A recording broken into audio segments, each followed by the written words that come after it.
Já Sanju představím. Sanja je divadelní režisérka, choreografka, herečka, učitelka tance, dramatu a také producentka. Je uznávanou mezinárodní odbornicí v oblasti fyzického divadla a tance. Společně se svou divadelní skupinou i samostatně objíždí představení a vede workshopy po celém světě. Have you ever performed in the Czech Republic with your show?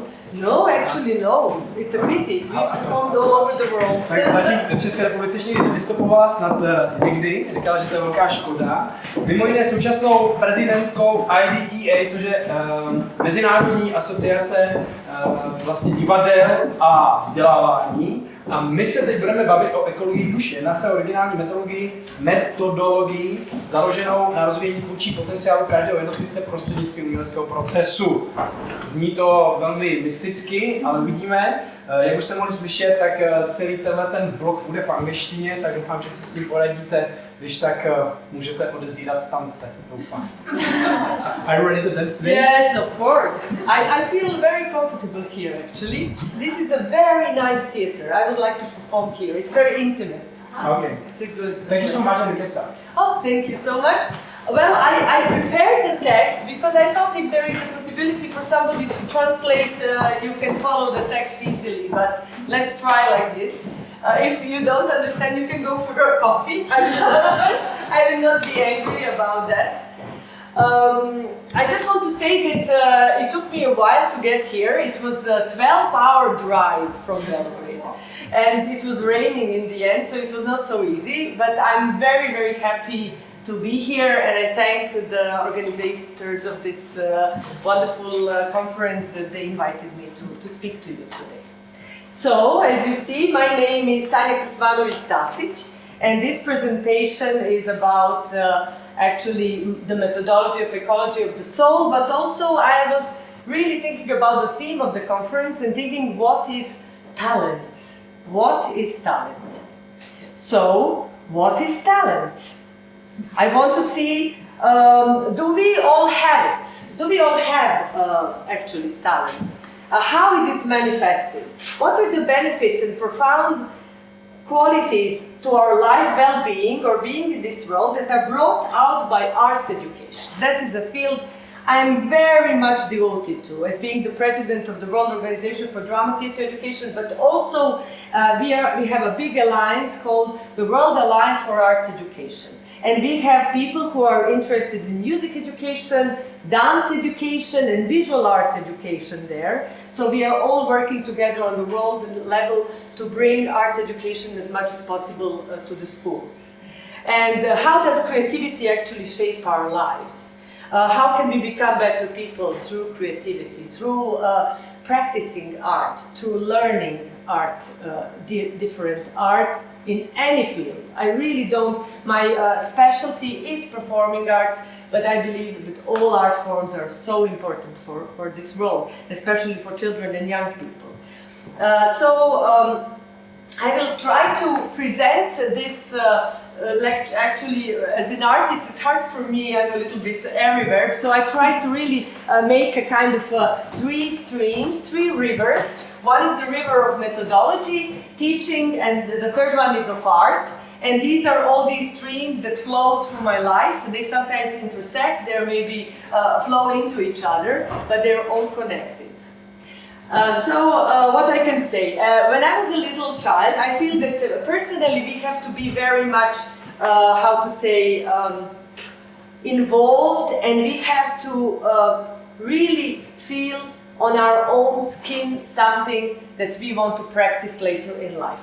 Why I am telling you this? It is because when I was a small child, we moved to India from Yugoslavia, because my father was a Yugoslav diplomat, and I was a child, 8 years old, really quite lost. You know, I didn't know the language. I was in a strange school. I was not so much accepted by the others. I was really in a very, very frustrating position. Also, you know, when you travel with your little family somewhere far away from relatives, grandparents, everything, you are scared. It's a strange environment.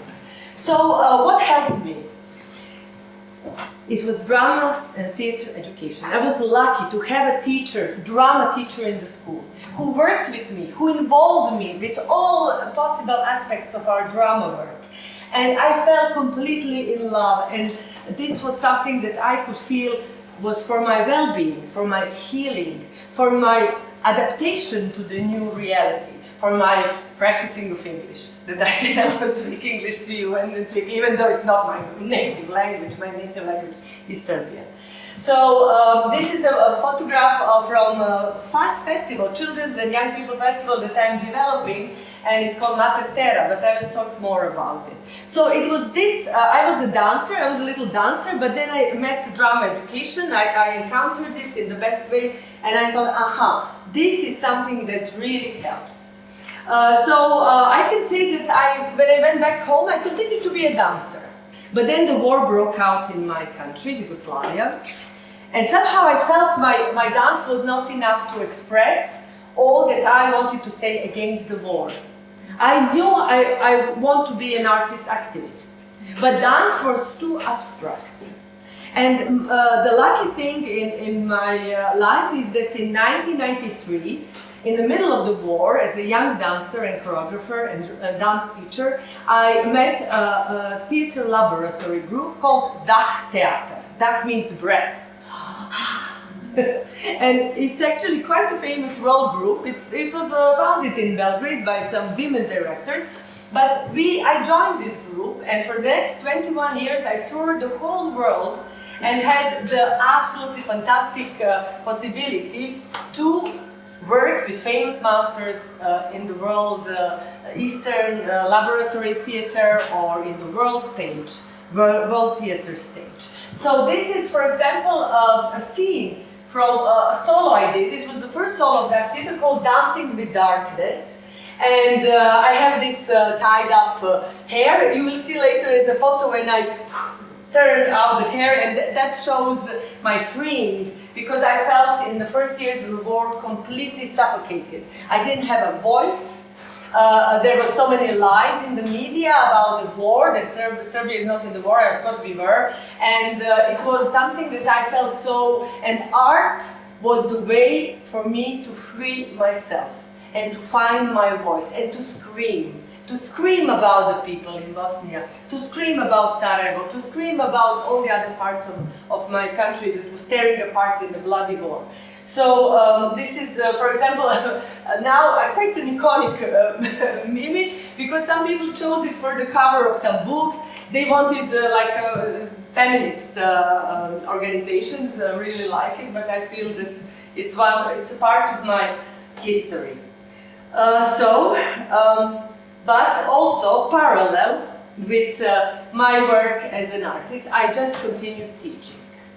Teaching is something that is really a blessing for me, as an artist, because I learned so much from the children, I learned so much from the teenagers, I learned so much from all the people that I work with. It is something that inspires me, it inspires my work. Also, whatever I'm doing as an experiment in my laboratory, theater, or wherever I'm working, I also do with the people that I am teaching. I use the successful experiments in the work, even with children, this interesting work that we can do. I was very, very fortunate and happy to work with some of the greatest masters from the theater world. And for example, Torger Vetal from Modern Theater from Denmark. I worked with Yoshio Ida from Peter Brook's theater. You know that Peter Brook recently passed away. And many, many others. But one of the most influential ones was Rena Mirecka from Grotowski Theater Laboratorium, that I met in her older years, when she was almost like a shaman actress. And you probably know that she recently passed away. So I'm fortunate. You should really, whenever you can, use the opportunity to work with people who inspire you. Because we are just fragile human beings. We travel and are on tour somewhere there in the heavens. As artists, we just stop being here. But our art and what we pass on to the new generations is something that stays forever. And this is something I will always remember, because Rena Mirecka told me, she said, "You have that fire, you have to share it with the world, you have to teach, you must teach." And I was like, really, because in that moment I was thinking, oh, maybe I should do more art and less teaching. And that was the moment when Rena Mirecka told me something very important that it stayed for me for the rest of my life. So I have actually tried to develop my own methodology that is the blend of all this work that I have met on my way. Also one of my greatest teachers was Gennady Bogdanov, who was teaching us the etudes of Meyerhold. So it is in the embodiment of the actor, of the dancer, that carries the knowledge. It is very hard from reading a book to understand what it is about. So all these different little sources, even martial arts, different philosophies, this intersection of dance and drama that I have encountered, in a way also contributed that I found some kind of my own methodology that is also a multidisciplinary methodology, because I have really the great possibility to, when working, combine dance, drama, creating, writing, and dramaturgy. That is all for me very important, and together we are in this creative process. What I can say is, and that's very important for me, these are the concepts that I work with. So one is devising. I believe you know what it is about. I understand very little Czech, but I understand that some people were mentioning something about devising. Togetherness, Ubuntu, ecology of the soul. And I have developed a new form of performance art that I thought the way that performance is being expressed is not the way that I would like to speak to the audience, to make them more active, to make it a more interactive way. And so I have developed this essay movement. And as a dancer, my origin is in dance, I feel I can really express myself through movement in the best way. Sorry, can I ask you what is Ubuntu? Aha, you will hear it now. It will be explained. And I'm sorry holding the paper, but as you know, English is still not my native language. Okay, so about device theater. As you can read, and I believe many of you know, and now because this performance is getting very warm, I have to take off my jacket, I'm sorry. So, as you know, what is the devising? Actually, devising is, for me, making a work of art from scratch. I really like it. You just come, and you say, okay, what is the burning theme? Let us talk, let us listen to each other. What is your burning theme in this moment? And then when we discover the theme, then we do research about the theme. Then we do exercises that maybe don't seem directly connected to the theme, but they come to the theme in the end. And then we develop work. Be it through the body, be it through the words, be it through the sounds, music we produce, we create something. But this is the official explanation. You can read it. I can also read it. I have it here. But I think what is really important that it is the working methodology in the realm of contemporary theatre and dance, allowing personal insights. That is what I find very important, because you start from yourself and what you have to offer and what you have to create. Self-development and the possibility of sharing of the author's creative process. So you share with the people who are participating, you share the authority. They create their own material. They are really focused and they want to show this, they want to express this because it comes from them. It's not something you teach them and then they show. So for me, this is one of the really deepest and most human ways of working with any ages. For small children, seniors, and also people with disability. So I would like to, this is an inclusive dance performance curve for Gauss, actually the first inclusive dance performance, professional dance full-length performance that was done in Belgrade. I was one of the co-choreographers with my colleague. And we worked with dancers who are blind, who are deaf, and with other dancers who wanted to join the process. And it was quite a successful performance. We even went to festivals. But I want to share with you another story. And this is a story about a boy called Nevin. I was also then invited after this very interesting project called Body Frame that was initiated by our organization called Let's from Belgrade. I was invited to Montenegro to teach. And there we had a mixed ability group. We have people in wheelchairs, we have dancers that were also blind, that were deaf, some had physical problems, disadvantages. So in one moment we had a boy whose name was Nevin, and Nevin was a quadriplegic. He could only move a little bit one hand, and he was tied to his wheelchair. So I asked him what he can show, because in one moment everybody was supposed to share with the others a movement, and then all of us would repeat it or learn it or use it later in the choreography. And all that Nevin could do is he could do a very small movement with a lot of effort with one hand. So all the other people in the group, the dancers, then we have dancers for the whole region from Sarajevo and other cities, they learned this movement. And this movement had so much truth in it. It was a true movement. It had effort, it had the soul, it had the feeling, the energy, the pain of this boy in the wheelchair. And everybody had to do it exactly as Nevin did it. So when we did the last presentation of the work, Nevin's movement was the leitmotif in the whole performance. We did it in different ways. We did it as a canon. We did it together. It was part of a big choreography, and then Nevin's movement would come up. And Nevin was so proud, and it was a really wonderful moment. We had a part where Nevin was the solo dancer with his hand. So I just want to tell you that this for me, the experience of working with disabled dancers, young people, old people, it is something that I think touched me really deeply and made me grow as an artist, as a human being and artist, really, because it is very special.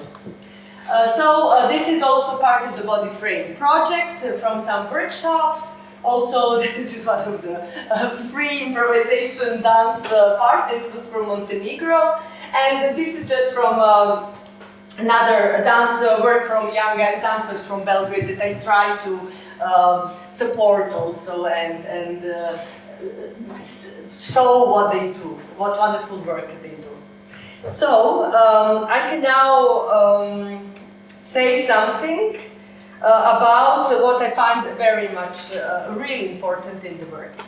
So I do not consider myself to be a leader in the workshop, and I think teachers should not be leaders. We should be guides. I like that word, guide. So we are guiding the children. Sometimes we are even guiding them from behind because we are following them. They have so much to share. But we have to guide them, because sometimes the children do not know the direction, how to express and where to go with this expression. So I believe very much in this. Also, I want to tell you how much I still believe in the physical work, in the presence, in the physicality. How important it is to move our bodies, to move moving our bodies moves our mind, moves our thoughts. Moving our body moves our humanity. We become much more clever when we move. I have an exercise that's called walking and talking, walking and thinking. Because I never tell people, okay, sit in a corner and make up or do whatever, come with an idea. I tell them, okay, move around, walk, you have to walk, and you have to, when you stop, you have to say your idea. So it's really important to go back to the bodies. It is so important. Our kinesthetic skills are something that will shape the humanity tomorrow. If we forget our kinesthetic skills and just sit in front of the computer, in front of the cell phone, in front of the whatever, the TV, we will really forget who we are as human beings. Because this kinesthetic, the movement of the body, is something that really expresses who we are as human beings. And gets humanity back to the humankind that sometimes has forgotten what is humanity. So, just to see, okay, now we come to Ubuntu. So, what can I say about Ubuntu? For me, it was a revelation. I believe very much in anthropological arts education. I really believe. I don't know if it exists as a way, as a field, but if it doesn't exist, I will invent it, because I believe that we have to go back to the really old tradition, to the tribal traditions, to the village customs. We have to go back to be able to give something to the children and to the young people that they do not encounter in today's world. And one of that is the concept of Ubuntu. It is an African concept, and it moves from all different countries actually in Africa. Sometimes it's called a little bit different, but Ubuntu is the term that I use, and it's mostly used in some how to say, official academic literature or theoretical work. When you come to a school, and we ask the children, because I have been developing for a very long time a project called Togetherness, we say, okay, what is Ubuntu?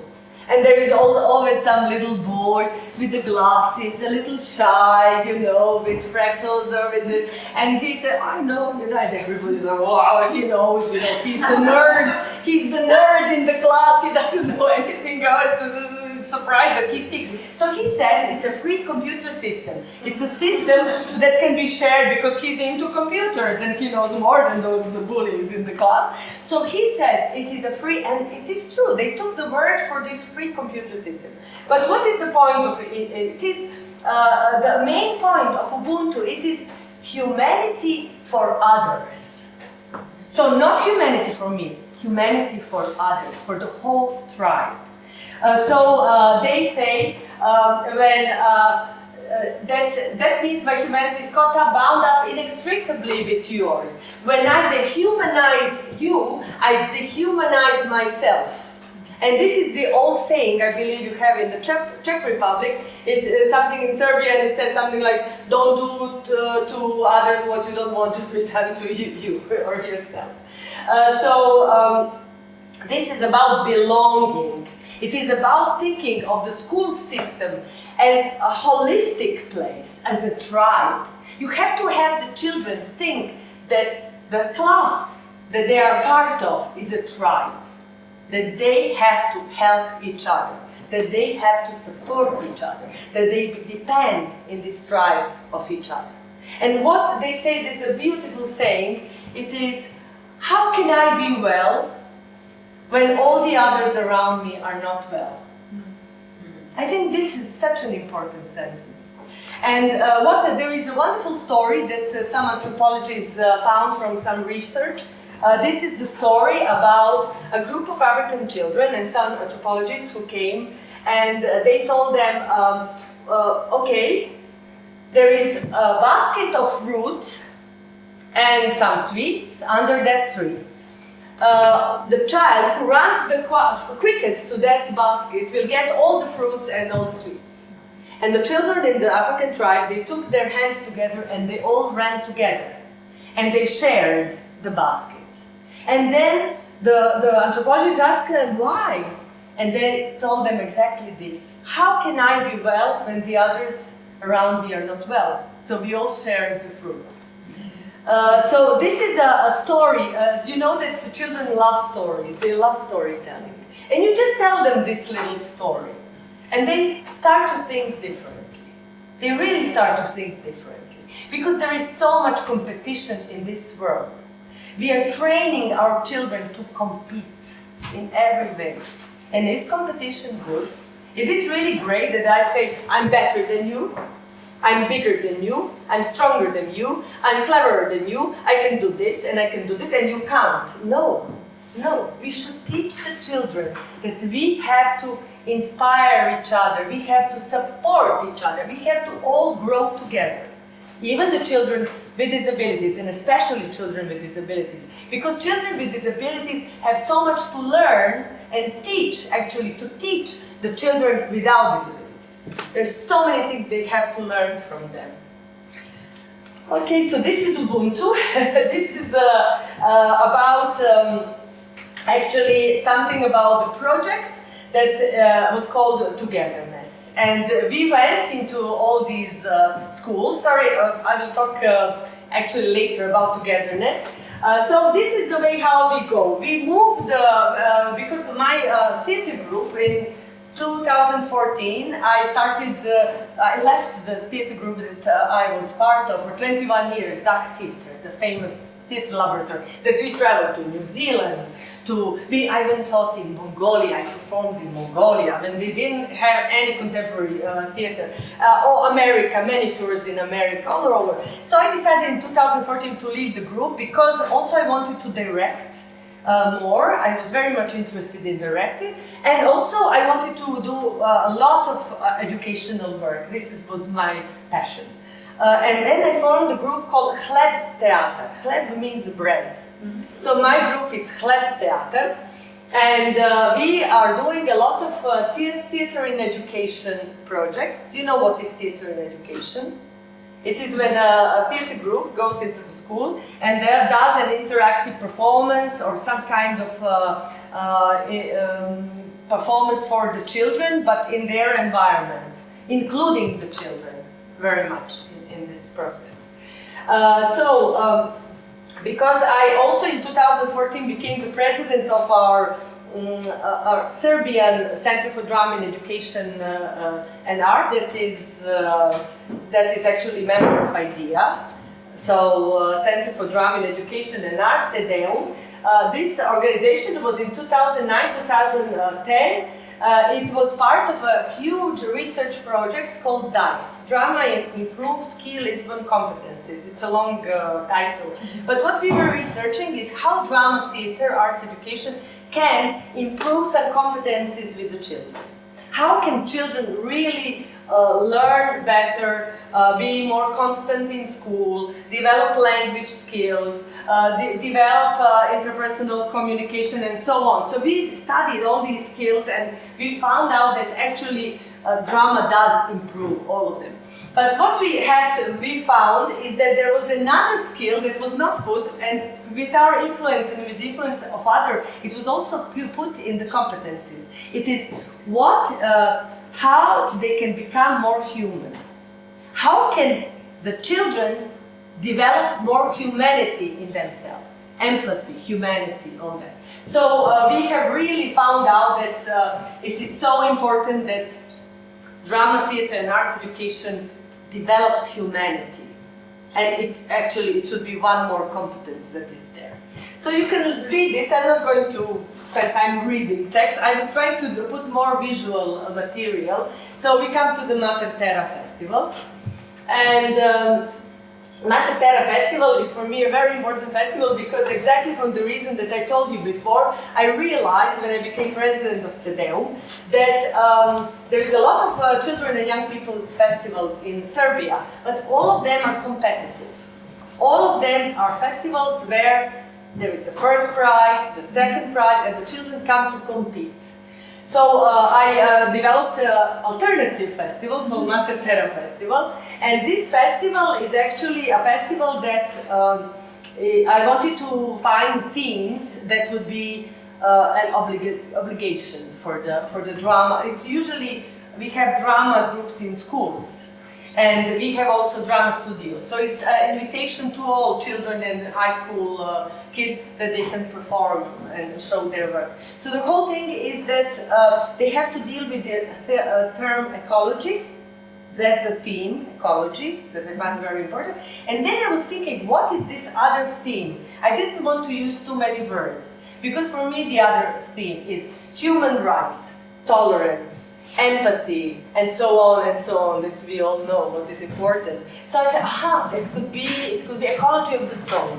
So this is how I came to this phrase, ecology of the soul, and I realized actually this is what I'm doing all my life. I'm practicing ecology of the soul, because through arts education, through art, you actually, in a way, practice ecology of the soul. So this is a way, this is a short definition that you can say is there. Ecology of the soul is a way to cleanse one's mind, emotions, relationships with others, to put a new perspective of the world and us in it. It is a way to harmonize and balance ourselves, make us noble and generous by constantly working on ourselves through arts education and art, thus making us better human beings. And now the festival is going on for 9 years. It is a very special festival for me, because first we had a lot of performances with the theme of ecology. And when the children and the drama teachers asked me, what is ecology of the soul? I said, I don't know, what is it for you? I didn't give them the definition. So they were thinking, what is, okay, they talk to the children. And now we have, I think, 80% of the performances that have the theme ecology of the soul. They deal with so many things, with violence in the family, with bullying, drug addiction, problems, interpersonal problems, child pregnancies. Teenagers make performances about teenage pregnancy. I mean, they are so involved. They find this theme so important, and they want to express it through theater, through their performances. So I believe this is really, for me, a great thing. We only want to talk, to exchange, and to support each other. So we have workshops for drama teachers and children. We talk, we make a huge circle, we put a plant in the circle because we have to have something alive. And then we have this silent feather that goes around. Whoever wants to talk gets the feather and talks, and the others are silent. And it's a wonderful way. They express their thoughts, what they saw. They ask questions. They're interested in what is going on with what the others are doing. They do not only talk about their work, it's an exchange between all the participants. And we have, of course, categories of the younger children and the youth. So this is ecology of the soul. Now we come to, this is a performance from, actually a photograph from a workshop in Yiching. I'm very happy and proud to be able to teach here in the Czech Republic. And you cannot believe, there is some very strange catharsis that happen when I work with participants from the Czech Republic. There is so much soul, a Slavic soul, I think, and I had some very, very beautiful experiences here. So what does it mean for me to teach art? Well, I really think that our whole work is based on developing the body, the voice, and the mind. This is something that is so important. We had this year a workshop in Svitavi, and it was really wonderful. And there is a place called Trpomehi near Slani, near Prague.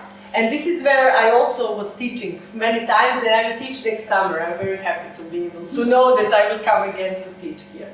So what we do is we really focus on something that how we can develop our skills, how we can develop as a group, as a team, how we have to follow the dynamic of the group. There is never, oh, I'm more talented. Anybody can come, even people who do not have any experience in performance art. And they develop so much. And I really think this, what we do, can only be learned through practice, through doing. It is really hard to explain what are the processes that happen in one person when they do this kind of devised process work based on personal scores, physical scores, in creative writing that comes from them. Because it's a special way of expressing, but it is a special way of cleansing your own self, your own inner self. It is like deep cleaning. It's ecology of the soul. It's something that you all at once start to rethink yourself, your concepts, your history. Nobody is asking you to talk about it. You express it through your body. You express it through what you're doing with us together, or just with singing something. But it's a very, very special process. And I think, I don't know, we don't like to use, of course, in drama education, even the words healing, or spiritual, or things like that. Even soul is problematic. Where people ask me, what way you mean soul? Is it like Christian soul, or what? I don't know, it's not so important. You shouldn't define everything. But it is a very deep process. And I believe that this deep process contributes to the development of humanity in ourselves. And for us to become better human beings. I believe if you start from your own self, the world will become better. If you become better, the world will become better. So each of us have to work really on ourselves first.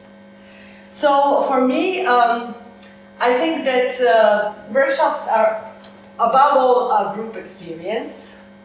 This is from, for example, from Turkey. Now I have the privilege especially the last maybe 10 years, to really travel a lot and teach all over the world. To share my knowledge, as Reda Milecka said, to teach the workshops. And it's for professionals, it can be for drama teachers, it can be for children. I really, everybody for me is most valuable and interesting participant that we can create wonders together. So I think that actually when the workshop starts from the beginning to the end, it is for me one performance. It is like Yoshida says, it's yo, ha, kyu. It's a beginning, development, and end. It has to have a dynamic. And I'm the guide, I'm not the leader. I have to remind you. So this is, for example, from the United States. With DACH Theatre, I was traveling a lot around the United States. Now, not so much, especially because of COVID. It was impossible for us to go there. I have the Chinese vaccine, not the, I don't know what they want, AstraZeneca or something. So this is also from the States. And I use a lot, as I'm telling you about the anthropology, I use a lot the drum. I use a lot of course, the circle for me is very important. It's the equality. We are all equal in a circle. And we all see each other well in the circle. We are all equal. So these are some just photos. This is from Belgrade, from the space where we work. We work in a self-sustainable cultural center that's almost squatted. Hleb Theater works, and we also do workshops. And it is run by ourselves. It is not run by anybody. So the artists who are there switch who is the coordinator of the space. It's a very nice and experimental space, and I really love working there. So I will just see if there is something interesting here just to read, so that I'm not... okay. I can say about the process of the workshop. So I will have to put on my glasses. It says like this. It's a deep process that happens in the workshop. It is a deep process for myself, because I come so close with other human beings. I discover their strengths and vulnerability, and that is always touching and exciting. To see, hear, and discover their stories, but we never ask, what is the story? We just see what we see. Stories in many senses. In my workshop, it is usually the body speaking, not explicitly or in a linear way. It is doors and windows opening and closing, depicting the stories of the flickering of the soul, of the fears and adventures, of the dreams and hopes, earliest memories, nightmares, genetic memories. I believe there is something called genetic memory. From this incredible pool of vivid memories and also imagination, we can fish and capture amazing moments and episodes that can be montaged into a work that corresponds and communicates with the audience. Again, not in an explicit and linear way, but in a way that they feel drawn into and where they connect with their own deep pool of associations and stories. As we say, there are three dramaturgies. One is the dramaturgy of the actor, one is the dramaturgy of the director, who looks what the actors are doing and then puts it into a context of a performance. And the third one is the dramaturgy of the spectator, of the audience. because they build their own stories. And that becomes very exciting, because then they personalize the work. They know that this work is for them important. So I can also say a quote that's connected to talent, and it is by Goethe, who says, "The person born with a talent they are meant to use will find the greatest happiness in using it." I really believe that people should think what are their talents and how they can use it. So what I can say is, here we come to zajedništvo. I have to now really explain about this project. Our project, the zajedništvo, was created also by very deep impulse I had. It's very hard. It's hard for me. I could never think of a project or something to do just because I think it's necessary, or we will get funding for it, or it's something that's popular or whatever. It always comes from a deep need, from a deep longing to talk about, to make visible a subject. And the reason why I started this togetherness project was that there were two suicides in the region of two boys, 12-year-old boys, one in Sarajevo and the other one in the south of Serbia. And these 12-year-old boys killed themselves because they were bullied so much in school that they could not stand it anymore. And I thought, my God, in this country we have children killing themselves. We have to do something about it. And we collected, and my theater group talked about how much they were bullied. And we realized that each and every one of us in this theater group that are now actors or musicians or really, well-developed artists were bullied in this way or in that way.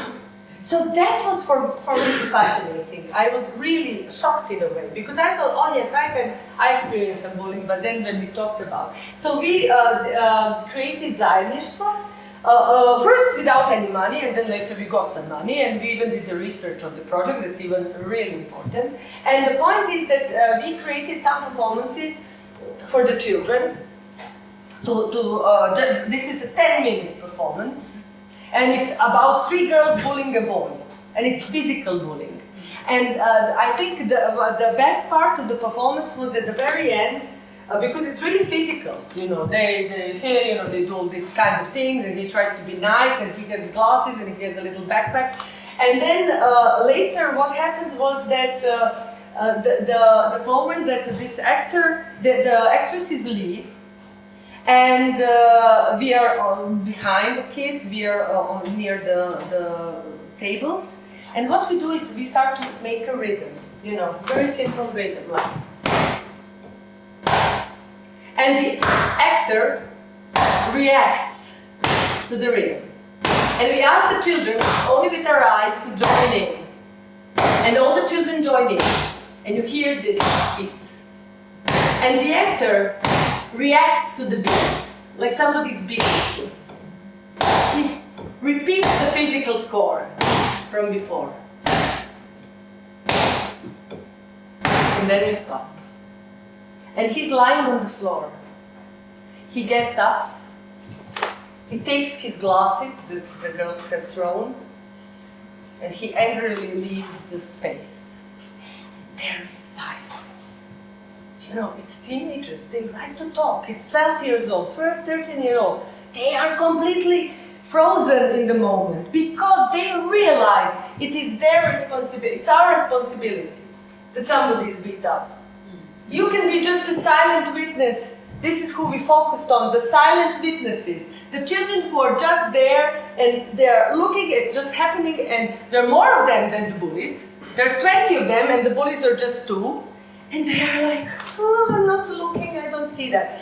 That is scary. So it's this simple physical thing with beating on the tables and the actor that really evokes so much into the children's, really, they realize what is the problem. They understand what is the problem. And they feel like they're hitting our actor.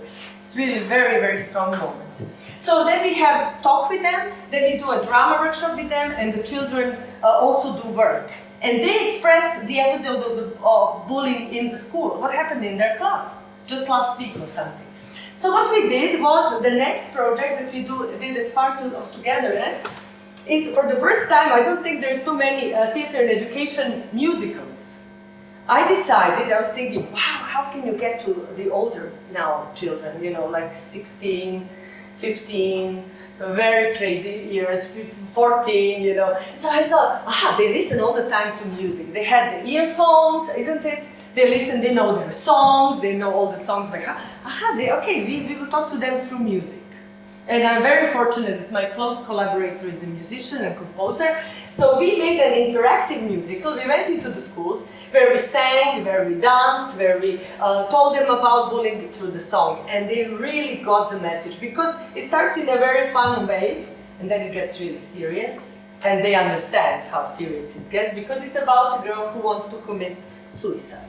And we had 11 actors and musicians. We perform everything live. We don't have loudspeakers. We did it then later a version in the theater, in the big theater spaces in Belgrade. But for the classrooms, you just don't have the possibilities for loudspeakers, microphones. So we made this version. So these are the actors and musicians in this performance. Okay, so now we can come to the essay movement. I'm not following the time. How am I? A few more minutes. Okay, I will be quick. So the essay movement is, as I told you, the form I'm developing. This is a photograph from this essay, very famous essay movement that I'm now performing for 8 years. And this performance is about my friend who was 30 years old, and she was killed in 1994 by assassins because she was a journalist and she was writing the truth about the war. And after 28 years, this crime is still not resolved, because the official version is that she committed suicide. So I'm trying to speak about the truth about her through my performance. These are some photos from that theater performance. I'll just go quickly. This is the scene after the tied hair, when I turn around and the hair goes woo. And this is my skill. I whirl. I can whirl for hours. And for me, it's a special skill. It is really, it is also something that I do even when I'm not performing. And I use lot of whirling in some performances. For example, this, it came on one of the books. I'm proud of that also. It's called Art and Upheaval, Artists in the World's Frontline. It's about artist activists. This is another performance where I'm an old woman, called Documents of Times. And these are now my things that I direct. This is a performance called Mothers. I'm proud to say, soon after the COVID ban was over, we received 2 prizes at the festival. One for Best Direction and the other for Best Group Play. And this is the last slide. So I wrote some text I would like to read now. I don't know it by heart. Let me just see where it is. Okay, it's at the end. So, what can I add about talent is, if you do not work, develop your skills and art, persevere, be stubborn and not give up, it will be a gift given to you in vain. You have to show your talent to the world, share it with the world. You have to be able to make a change, that we should find in ourselves impulse to be active, alive, aware, fighting unfairness, resisting, struggling, and not just being silent witnesses. So I just want to end with one more quote, and this is dedicated to Talent City, actually, and Ostrava, because Irfan Khan wrote, "The sign of a good society is where talent is respected." And I think this conference shows that talent is respected. So this is his quote. And here you have my emails. If anybody would like to write or to be in contact, I will be very happy to write back to you. Pane Krsmanović, much, Tasić. Thank you so much for coming. Yeah, thank you. It was a pleasure. Yeah, it's a shame that we don't have a space for your workshop here. Because Yes. I think that we will understand more what you're talking about. Absolutely, Here. yes. But I hope that in future we will have an opportunity to be part of your I was so lucky that I think now maybe 100 Czech people to went through my workshops, and Okay. I really hope that they receive I will say before we can be in touch. And Yes, yes, of course. tak, dámy a pánové, děkuji. Má někdo nějaký dotaz? Any questions? Yes. In the end?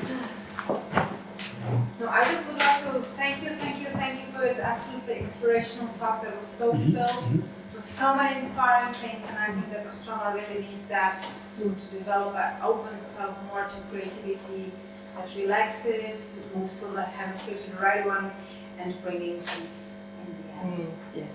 Thank you. Thanks for coming. Thank you very much. Thank you so much. Thank you for listening. Tak, dámy a pánové, ještě jednou potlesk pro Sanju a za to krásný